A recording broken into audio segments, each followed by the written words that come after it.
Beshi! Welcome back sa aking channel. Don't forget to subscribe to my channel and like the video. So ngayon, gagawa tayo ng baked macaroni. Just see the description box below. Ilalagay ko dun yung mga exact amount na ginamit ko. Pero as of now, I'll show you what are those ingredients that I will use for this recipe.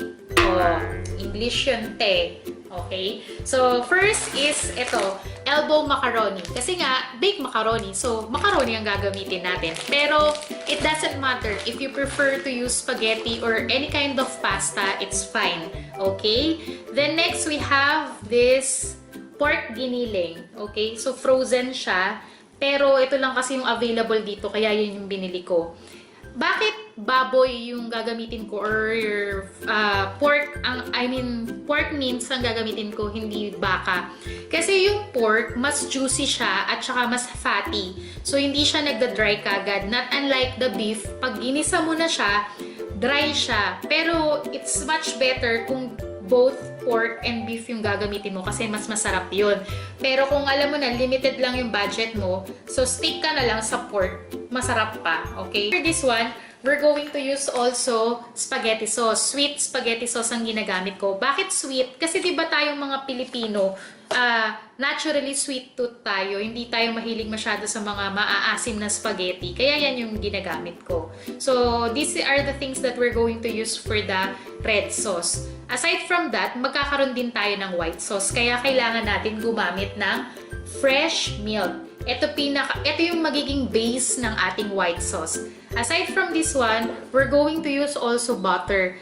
Etong butter na to is salted yata to. Salted. Pero it doesn't matter whether you want to use unsalted or salted. Whatever it's available, it's fine. Sa akin sa tingin ko, sa recipe ko, na-try ko na both ways, wala naman. Okay naman siya. Then, of course, hindi naman makukumpleto ang white sauce natin or red sauce kung walang cheddar cheese. Masarap tong cheddar cheese and usually tayong mga Filipino, ito yung sanay tayong lasa ng keso. And then, my favorite, Velveeta! Favorite ko tong Velveeta pag gumagawa ako ng baked macaroni kasi yung alat niya tsaka yung lasa ng pagka-cheese niya, siya yung nagbibigay buhay dun sa baked macaroni. Kumbaga ito yung hero ng ating baked macaroni. Kaya gustong-gusto ko talaga to. Then, aside from the cheese, gagamit din tayo ng bell pepper. Kasi masarap yung sweetness na nabibigay ng bell pepper. Then, gagamit din tayo, of course, ng onion and garlic.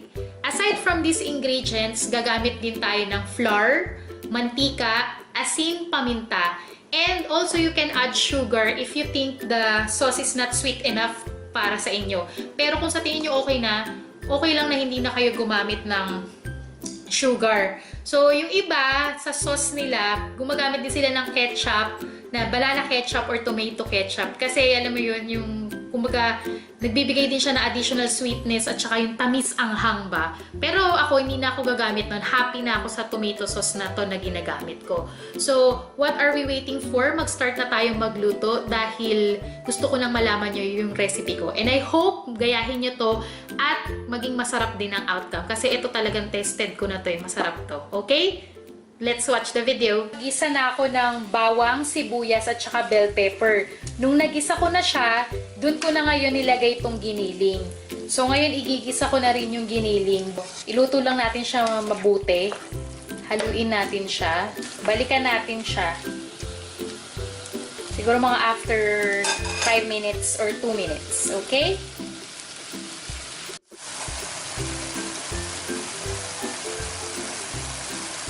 Lagyan na natin siya ngayon ng tomato sauce. Ay, hindi pala.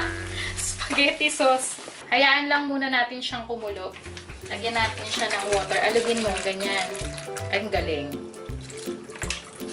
Para di sayang. Tapos, pakukuluan na naman natin siya at titikman natin kung okay na yung lasa niya. Okay? Para sa white sauce natin, ang gagawin natin ngayon is paiinitin natin yung kawali tapos ilalagay na natin ngayon yung butter. Tapos, pag natunaw na yung butter, ilalagay na natin ngayon tong flour. Magbubuo-buo actually yung flour na yan.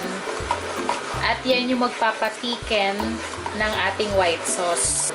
Pag natunaw na yung flour natin, ang gagawin natin is lalagay na natin ngayon yung milk. Fresh milk. Pag nalagay na natin yung milk, stir mo lang siya ng dahan-dahan.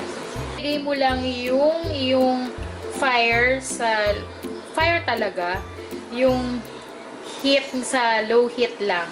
After nito, mag-iisang kulo lang siya. Ang gawin mo, ilalagay na natin ngayon yung cheese natin. So, habang iniintay mong kumulo yung may butter, flour, at saka yung milk mo, ilalagay mo na ngayon tong mga cheese. Yung Velveeta, ginawa ko, hiniwa ko siya ng maliliit para madali na lang siya matunaw. So, ilalagay mo lang siya.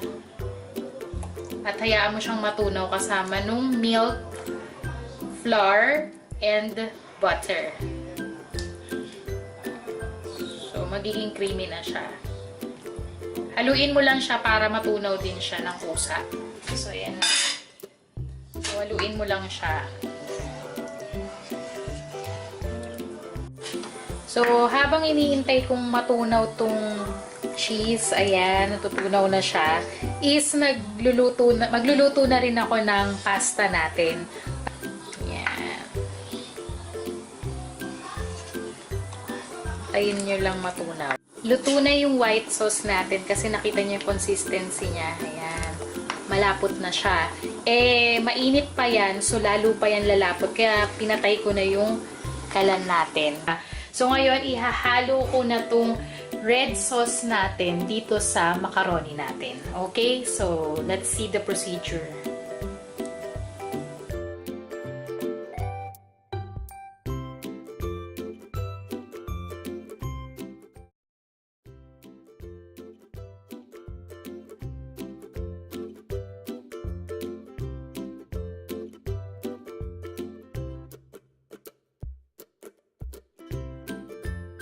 Ngayon, ililipat na natin yung macaroni natin dito sa ating Pyrex.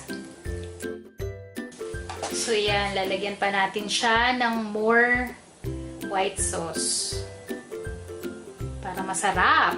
Diba? Itsurang masarap siya, mga besh. Yan.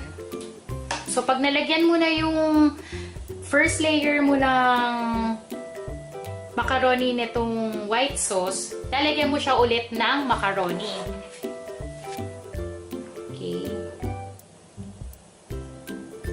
Sinisimulan ko siya sa gilid para sure na dadaloy yung cheese sa gilid ng ating spaghetti. Kasi maganda siya pag yung gilid niya is may cheese. Diba? No tipid. Ano talaga siya? Bake mac.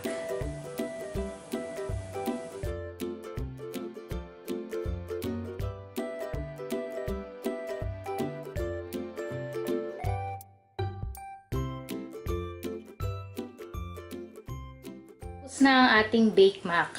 See? Ang cheese. Super cheese siya. Sarap.